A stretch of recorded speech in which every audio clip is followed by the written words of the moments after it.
ఇండియాలోనే #1 varicose veins hospital Avis vascular centre. నమస్తే రమగారు. నమస్తే జయ. రమగారు, వినాయక చవితిని అంగరంగ వైభవంగా ఎవరికి తోచినా ఎవరి శక్తి మేరకు వాళ్ళని జరుపుకున్నాం, అయిపోయింది. ఇక నిమజ్జనం గురించి ఆలోచించాలి ఇప్పుడు. ఎప్పుడు చేయాలి, ఏ రోజు చేయాలి, దీనికన్నా ముహూర్తం పెట్టుకోవాలా, చేసే ముందు ఏమైనా నియమాలు పాటించాలా, ఇలాంటివి కొన్ని సందేహాలు ఉంటాయి కదా. వాటిని ఒక్కసారి నివృత్తి చేసుకుందామండి. ఏ రోజు చేసుకుంటే మంచిదంటారు నిమజ్జనం? రెండో రోజు నుంచి మొదలు. నిన్న వినాయక చవితి అయిందా, ఇవాళ నుంచి స్టార్ట్ నిమజ్జనం. అంటే ఇప్పుడు ఇంతే విగ్రహం, ఇది మట్టి విగ్రహం. మీ ఇంట్లో ఓ పువ్వుల కుండీలో పెట్టి ఓ 4 చెంబులు నీళ్ళు పోసి చేసేయచ్చు. ఓ బకెట్లో వినాయకుడిని ముంచేసి వదిలిపెడితే 2 రోజులకి, 3 రోజులు, 4-5 రోజులకి మొత్తం కరిగిపోతుంది. దాన్ని ఎత్తి మీ మొక్కల్లో పోసేసుకోండి. అడుగున మట్టి శుద్ధలా ఉంటుంది. ఆ శుద్ధని మిగిలిన అన్ని మొక్కల్లో కాస్త కాస్త కాస్త కాస్త వేసేయండి. మీ వినాయకుడు మీ మొక్కల్లోనే పదిలంగా చక్కగా ఉంటాడు. ఒకటి, రంగులు వేసిన ఇవి విగ్రహాలు, అవి ఆ నీళ్ళని మనం మొక్కల్లో పోయలేకపోతాము. అసలు దానికి కూడా పనికిరావు, అవి దానికి పనికిరావు. ప్రాకృతికమైన రంగులు ఏమంటారు, సహజ రంగులు ఏమైనా ఉండుంటే కనుక, న్యాచురల్ కలర్స్ అయితే కనుక దాన్ని కూడా మనం అలాంటి రంగుల్ని కూడా మనం ఇలా చేయొచ్చు.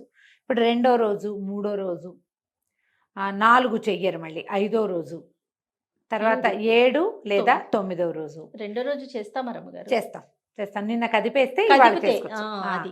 నిన్న కదిపితే ఇవాళ చేసుకోవచ్చు. మీరు 3 రాత్రులు ఉంచదలుచుకున్నారు, 3 రాత్రులు ఉంచదలుచుకుంటే 4వ రోజు పొద్దున కదపచ్చు. ఓకే. 3 రాత్రులు అంటే నేను వినాయక చవితి నాడు, పంచమి నాడు, షష్ఠి నాడు 3 రాత్రులు దీపాలు పెట్టారు, పూజ చేశారు, రాత్రి ఉంచదలుచుకోండి. 4వ రోజు పొద్దునే మంత్రం చెప్పుకుని కదుపుకోవచ్చు. కదిపేసి 4వ నాడు మీరు పంపించవచ్చు. 4వ రోజు కదిపి ఉంచుకుని 5వ రోజు కూడా పంపించవచ్చు. ఇవేంటంటే ప్రాంతీయపరమైన పద్ధతులు. తర్వాత మంగళవారం, శుక్రవారము పంపకూడదు, ఇది ఒక నియమం ఉంటుంది. మంగళవారాలు, శుక్రవారాలు అంటే ఇప్పుడు ఒకవేళ 3వ రోజు మంగళవారం వచ్చినా పంపరు. రైట్, పంపకూడదు. ఇప్పుడు మళ్ళీ కొన్ని చోట్ల ఎట్లా ఉంటుంది, మట్టిలో తీసుకుపోయి మొక్కల్లో పెడతారు, ఈ మన పొలంలో పెట్టేస్తారు. పొలంలో నువ్వు ఏ రోజైనా తీసుకెళ్లి పొలంలో కూర్చోబెట్టేసేయచ్చు. ఓ పక్కన అంటే కాలి తొక్కిడి రాని చోట గనక మనం స్థాపిస్తే, స్వరూపంగా ఉన్నప్పుడు మట్టిలో కలిసిపోయాక కాలి తొక్కిడి వచ్చినా పర్వాలేదు. స్వరూపంగా నీకు ప్రతిమ విశేషంగా ఉన్నప్పుడు గట్టుకు కరిపించే వాళ్ళని జయ, మేము చేసే పని చెప్తున్నాగా నేను. ఇప్పుడు గట్టు మీద నుంచి దిగాలి, కింద నుంచి దిగేటప్పుడు కూడా గట్టిన ఆనుకుని మన కాలు పడదు. గట్టి ఇక్కడ ఉందనుకో, మన కాలు ఇక్కడ ఉంటుంది. అప్పుడు గట్టుకు కరిపించే వాళ్ళం అనమాట. కరిపించి ఉంచితే ఓ వారం రోజులకో 10 రోజులకో మెల్లిగా తడి తగిలి యువకకి మెల్లిగా తడి పీల్చుకుని తాపీగా డిజాల్వ్ అయిపోయేది స్వరూపం. ఇదే విధానం. మీరు ఈ వినాయక నిమజ్జనాలకు వెళ్ళేటప్పుడు చిన్నపిల్లల్ని తీసుకెళ్ళకండి.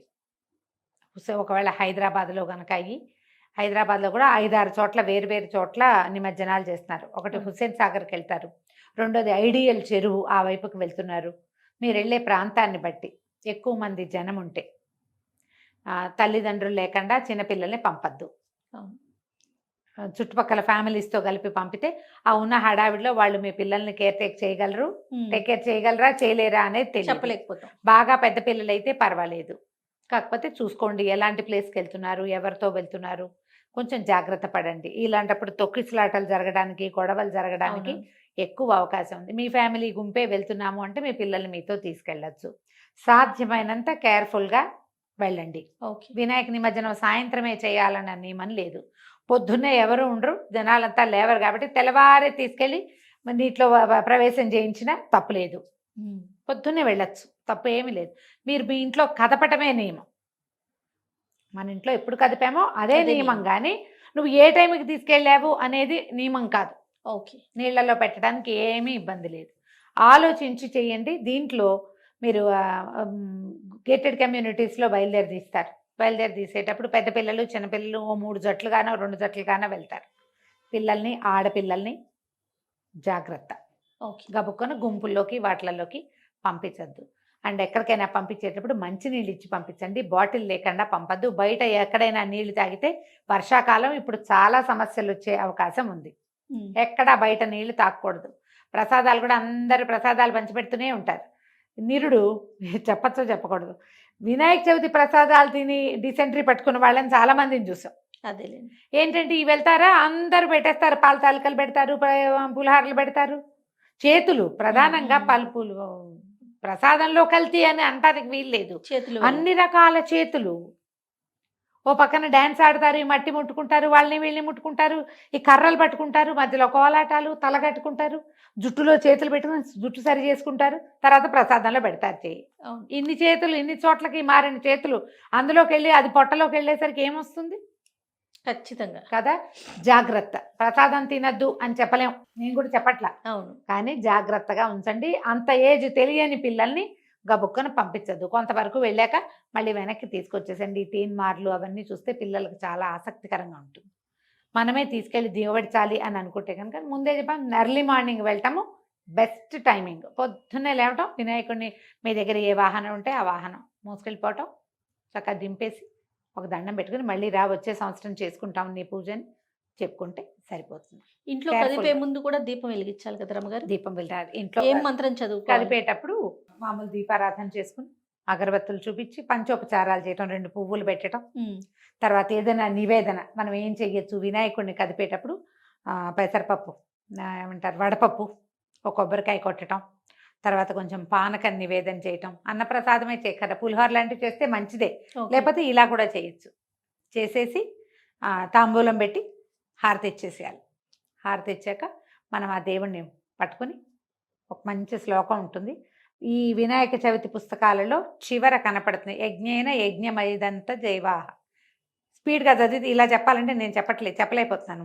శ్లోకం చదివేటప్పుడు ఎలా చదువుతామో అలా చదువుతాను, మీరు విని నేర్చుకోవచ్చు ఈజీగానే. ఓకే. యజ్ఞేన యజ్ఞమైజంత దేవా స్థాని ధర్మాణి ప్రథమాన్యాసన్ తేహనాకం మహిమాన సజంతే యత్ర పూర్వే సాధ్యా సంతి దేవా. వినాయకం లేదా గణపతిం యథాస్థానం ప్రవేశయామి శోభనాయ పునరాగమనాయ చ. గణపతిని యథాస్థానం ప్రవేశయామి అంటే ఎక్కడి నుంచి తీసుకొచ్చామో అక్కడికి పంపిస్తున్నాము. శోభనానికి అంటే మనకి శుభం జరగటానికి, పునరాగమనాయ చ మళ్ళీ నువ్వు మా ఇంటికి రావడానికి. ఈ మంత్రం చెప్పి ఈ పీటని కదపండి. వినాయకుడికి మీరు ఏదైనా కలశం పెట్టుకుంటే కలశాన్ని తీసి పక్కకు పెట్టుకోండి. పత్రి అంతటిని ప్యాక్ చేసి ఒక పక్కకు పెట్టండి. వినాయకుడిని మటకే నీళ్ళల్లో ప్రవేశపెట్టండి. పత్రిని తొక్కని చోట వేసుకోండి. ఈజీ మెథడ్ ఏంటంటే ఒక పెద్ద గమేళాలోనో పాత బకెట్లోనో పడేసి దాని మీద 2 చారల మట్టి పోసారంటే 6 నెలలకు అది మట్టి అయిపోతుంది. అంతే. మేము ప్రతి సంవత్సరం నేను ఈ పనే చేస్తాను జయ. మా దగ్గర ఒక కొత్త కుండీ తయారవుతుంది మట్టితోటి. బాగా అదంతా తడిసి నానిపోయిన తర్వాత కింద తీసుకెళ్ళి మా మొక్కలు ఉన్నాయి బాల్గా వీటిలో కింద అపార్ట్మెంట్లో కింద అందులో పోసేస్తాం. 6 నెలలకి అది మామూలుగా అయిపోతుంది. తడవకుండా ఉంచితే చాలు. కొంచెం పుల్ల మజ్జిగ పోస్తే చకచక ఆ మట్టిలో ఉన్న ఆకులన్నీ కుళ్ళిపోతాయి. ఇప్పుడు పౌడర్లు కూడా దొరుకుతున్నాయి. అవును కదా. వీటిని అంటే చెట్ల ఆకులు కంపోస్ట్ చేయడానికి కంపోస్టింగ్కి పౌడర్లు దొరుకుతున్నాయి. ఏదో పౌడర్ అయితే మూత పెట్టి పక్కన పెడితే దాని అంతా అవుతుంది. వినాయకుడిని మాత్రమే తీసుకెళ్ళి నీటిలో ప్రవేశం చేయించండి. పత్రంతా నీటిలో వేయబోకండి. ఎందుకంటే అదివేం ప్రవాహ జలాలు కాదు, ఏ మొక్కలకి వెళ్ళవు, అది ఏ చెట్లకి అందేది కాదు. అవును. వినాయకుడిని మాత్రం పెట్టండి. మనం బుజ్జి వినాయకుడైతే పిల్లలకు కూడా సరదాగా ఉంటుంది. ఒక బకెట్లో చక్కగా ఇది చేసి ఒక 3-4 రోజులు కరిగిపోయాక పిల్లలతోటే పోయించండి, వాళ్ళకి సంతోషంగా ఉంటుంది. ఓకే. తర్వాత పసుపు గణపతిని చేసుకుంటాం కదా రమ్మగారు, దాన్ని ఎలా వినిమయం చేయమంటారు? ఈ 2-3 పద్ధతులు చెప్తారు జయ. నా మటుకు నేనైతే మొక్కల్లోనే పెడతాను. అది ఒంటికి రాసుకోవచ్చని కొంత పసుపుని తీసి చెప్తారు. నేనేం చేస్తానో చెప్తా. దీని మీద చాలా పాఠభేదాలు ఉన్నాయి. మీ ఇళ్లల్లో ప్రాంతాల్లో అది పాటించండి. గణపతి 3వ రోజుకి 5వ రోజుకి వాసన వచ్చేస్తుందమ్మా పసుపు. అవును కదా. ఒక్క చిటికెట్ తీసి నేను సూత్రాలకు రాసుకుంటాను జయ. స్నానానికి వాడితే మనం ఒంటి మీద వేసుకున్నప్పుడు బాత్రూంలో నీళ్లు పోసేసుకుంటే డ్రైన్లోకి వెళ్ళిపోతుంది, అదొక తప్పు. తర్వాత ఆ పసుపు రాసుకోదలుచుకుంటే పై భాగానికి, ఛాతీ నుంచి పైకి శరీర భాగాలకి రాసుకోకూడదు. ముఖము, నుదుట ఇక్కడ పాపెట్లో పెట్టుకుంటే మంచిది. సూత్రాలకి రాసుకోవాలి తప్పిస్తే ఒంటికి రాసుకోవటం అనేది పనికిరాదు, తప్పు. గణపతిని కానీ గౌరిని కానీ శరీరానికి అవయవాలకి రాసుకునే పని చేయకూడదు. సూత్రాలకి పెట్టుకుంటాను నేను. తీసి దాన్ని తులసి చెట్లు లేదా బోల్డని కుండీలు ఉన్నాయి, ఏదో ఒక కుండీలో పెడతాను. 3-4 రోజుల్లో భగ్నమయ్యి మెల్లిగా ఆ పసుపు మొక్కల్లో కలిసిపోతుంది. కింద ఉన్న మొక్కలు ఉంటే అక్కడ పెట్టండి, ఎక్కడైనా తొక్కని చోట పెట్టండి. ఎందుకంటే 2వ రోజు 3వ రోజుకే పసుపు పాడైపోతుంది. అవునవును, వాసన మారిపోతుంది. అవును. కాబట్టి అలా చేయలేకపోతాం. మీరు ఎప్పుడు పసుపు గణపతిని గౌరిని చేసినా ఒక్క చిటికెడు వినియోగించి తతిమాది పంపించాలి. మనం ఇళ్లలో చేసుకున్నప్పుడు ఇంత గణపతిని చేయకూడదు, బుచ్చి వాడిని చేసుకోవాలి, చిన్న గణపతిని చేయాలి. అది ఎట్లా వినియోగింపబడుతుంది అనే ఊహ ముందే చేయాలి. మనం సామూహికంగా చాలా మంది చేసుకునేటప్పుడు గణపతి కనపడడానికి ఆ మాత్రం ప్రతిమను చేస్తారు. అది పంపించేటప్పుడు పసుపు పాడు కాలేదు అంటే తలా ఒక చిటికెడు తీసి సూత్రాలకు పెట్టుకోండి. మిగిలిన గణపతిని వినాయకుడితో పాటే పంపించేసేయచ్చు నీళ్ళల్లోకి, ఏం తప్పులేదు.